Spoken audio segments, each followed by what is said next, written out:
Hey everyone, happy Tuesday. I'm just here to check in on all of you, make sure you're doing okay. If you need anything, please let me know and I will do my best to help you out there. But it's important that you also reach out because, man, it's important to keep ourselves entertained. Yes, you got a bunch of work to do, I bet, but also make sure you're relaxing and finding ways to de stress from your day. Continue to de stress because that is very important to our health. Um, so, um, yeah, let's go ahead and get into the assignment for today. Tomorrow we have a test, and so I figured let's do a quick review of everything that'll be on it. And so we're going to look at the document, which is going to look like this. Voila, and also these slides. We'll do that. And so you're going to answer some of these questions just to help you connect these ideas to your own lives. The slides, just an overview of what will be on the test tomorrow. So let's take a quick look at all of that. Just as a recap, Europe is in the dark before the Renaissance. There's a crusade going on, the plague is going on, so people are fearing life, they're afraid of life, and people are dying.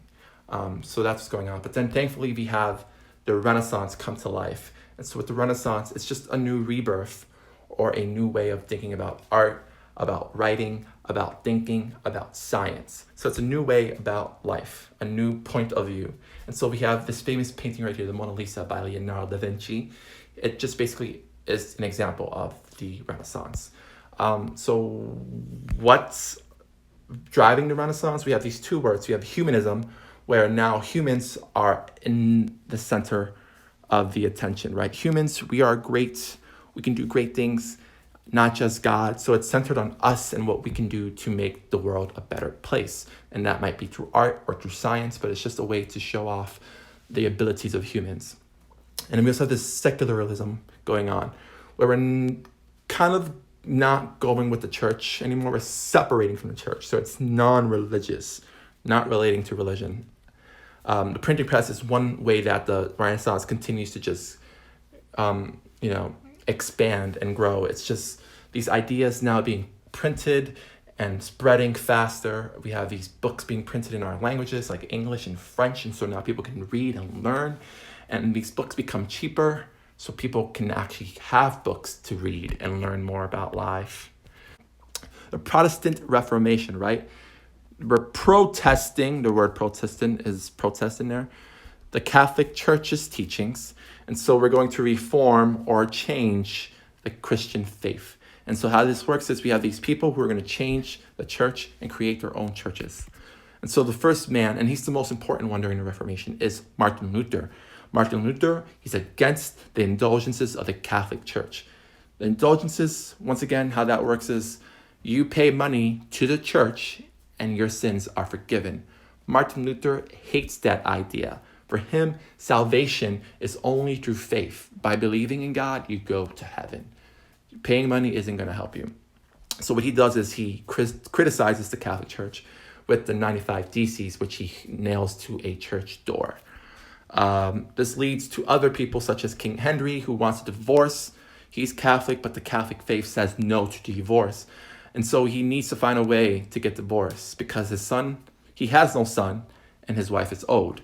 And so he separates from the church, the Catholic Church, and he finds his own church, the Church of England.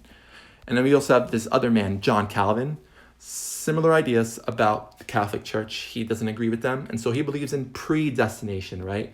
God has already decided our destination. Some of us are going to go to hell. Some of us are going to heaven. That's his idea, predestination. So the Catholic Church tries to fight back with the Inquisition, for example. But as most of you have read, it's just pure torture and fear, and it just kills people.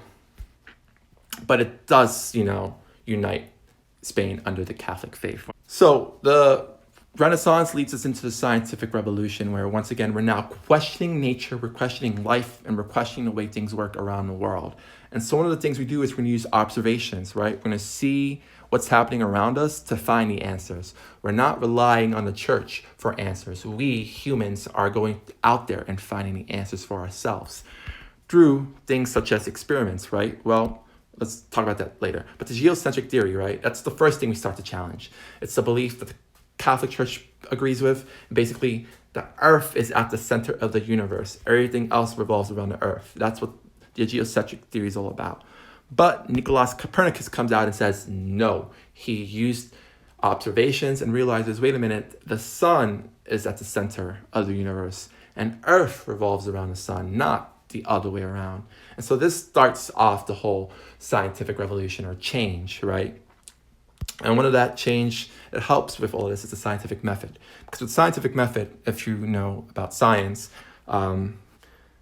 you have these steps you follow to get the actual answer. And so the steps are there to help you find the answer, which is awesome. And we're looking for a reason, right? Answers to the questions. We're curious, so we need some answers. So the scientific method helps us with that. Other things that happen, we had human dissections. We're looking at medicine. These are great ways to help us as humans continue to improve our lives. And then this leads us to the last part, the Enlightenment. Once again, we're using the scientific method, but not for science now. We're using it for the government and the laws. So we're going to question governments. We're going to question laws. And we're going to decide new governments that should be governing people. So we have these two people. We have Thomas Hobbes and we have John Locke. Thomas Hobbes, he's all about humans are wicked, so people need to give up their rights and have protection from the government because, once again, humans are wicked and humans will do bad things to each other without the law. But John Locke's a little bit more like, nah, the government needs to protect our rights to life, liberty, and property. And so the people can actually go against the government if needed, if the government does not take care of our rights. And so there's a difference between those two guys. And then finally, once again, back to this document, that's where you're going to write your answers up. Other than that, let's go. Yeah, other than that, hopefully that helps. It was rushed, but listen, I've recorded this like 6 times now. So hopefully this one is the one that works. If you need anything, please let me know. Regencies have been canceled, so that can take some stress off of your lives. But just continue to do some work. But also, relax, find a good balance. I miss you all so much. We're not coming back till April 29 now, but continue to stay inside if you have to. Social distancing, and we'll get this through together. Let me know if you need anything. I miss you all. Take care. I love you all. Bye.